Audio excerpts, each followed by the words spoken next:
Everyone needs to be evaluated and looked at closely.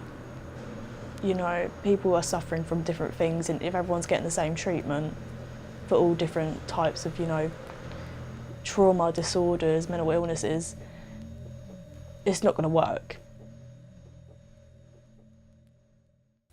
My name is Holly Gaylor, I'm 17 and I'm a fine art student from Hemel Hempstead. I've been in CAMS since 2012. I'm recently discharged, so I'm almost 18 now, so I've been in CAMS for about 6 years. I'd say over the last 6 years I've been to A&E several times, mostly related to self-harm, suicidal thoughts, so I've been to A&E quite a few times. The waiting list has always been an issue for a lot of people going into CAMS or even the adult mental health service. There's always a long wait, and that sort of leads people to feel like a burden or feeling like they have to act out to even be seen, full stop. Not everybody feeling suicidal ends up getting seen. It ends up being the people who have tried to kill themselves an hour before the services have found out, or people who've said, I've got a plan and I'm going to, and then you're left with all the other people who are feeling suicidal who, for example, it's charities like the Samaritans and so on, which end up being one of their main sources of support, simply because the services are so spread thin that they can't end up being there for everyone who's feeling that unwell, which is a really tragic state of affairs. You know, the mental health system as a whole, it just seems so understaffed. You know, there's not enough people doing enough, that high risk people just go to the top. There isn't enough people to go around and see everyone, so obviously the high risk people go to the top. We know that there is pressures. If you're talking in specific of psychological interventions, there has been a report actually produced that there's still a lot waiting list for people who are waiting to get into community-based psychological therapies. Trauma in childhood, you know, the longer it goes on untreated, the harder it is to get treated and unravel everything that's going on inside your brain, you know. I mean, when social services are involved with children at a young age, I think counselling or any mental health systems should get involved younger, so you know it doesn't create more of a problem going into adolescence or adulthood. It takes a lot to actually seek help from services when you have a mental illness. And imagine if you go and seek help and then it seems that the person's almost indifferent to you, then it's really off-putting, and that's what big factor that sometimes makes patients not want to go back to seek help if they've already, because it just felt like, well, this is something which could potentially end my life, but the person who was sat across me is just ticking boxes almost. See that if you have a task to do and the workforce isn't strengthened to meet that task, there could be a lack of effectiveness. In terms of the definition of care, I think staff generally do the best with the resources they have, but if you have a lack of resource, that will affect the care delivery, whether it will be on time, whether it will be as efficient, but it's the issue of it being delivered will still be there, but how it's delivered then will be different. So one day I was just at a friend's house. I had a couple drinks. Nothing was particularly wrong that day. Nothing had happened.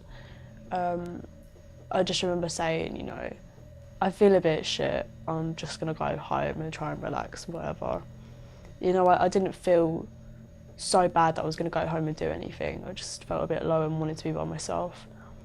So I remember getting home. I got an Uber home. I got home. I went up my stairs to my bedroom, and I remember sitting on the floor next to my bed. And then at that point, I just have snippets of memories. I remember I was dissociating. It was like I had a strange moment of clarity come over me. It was I went from being so distressed to so relieved that I just had in my head that I was going to be dead, and I knew I was going to be dead, and I was just so okay with that fact in it felt relieving. You know, I felt so much comfort from that fact. And then from there, that's when I just went into complete dissociation. When I remember I wrote suicide notes, wrote quite a lot.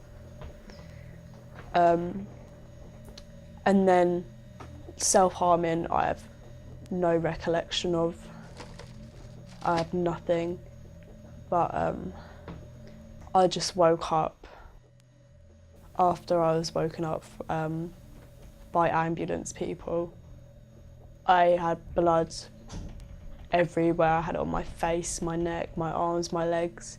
There wasn't an inch of me that didn't have blood on it. It was on my carpet, it was on my walls. I'm not sure, I must have passed out at some point because I'd woken up to it.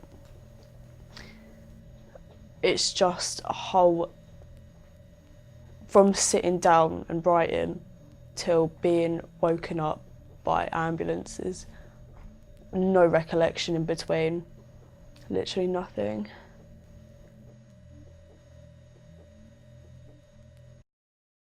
The amount of hospital trips I had to have to get into CAMHS sooner.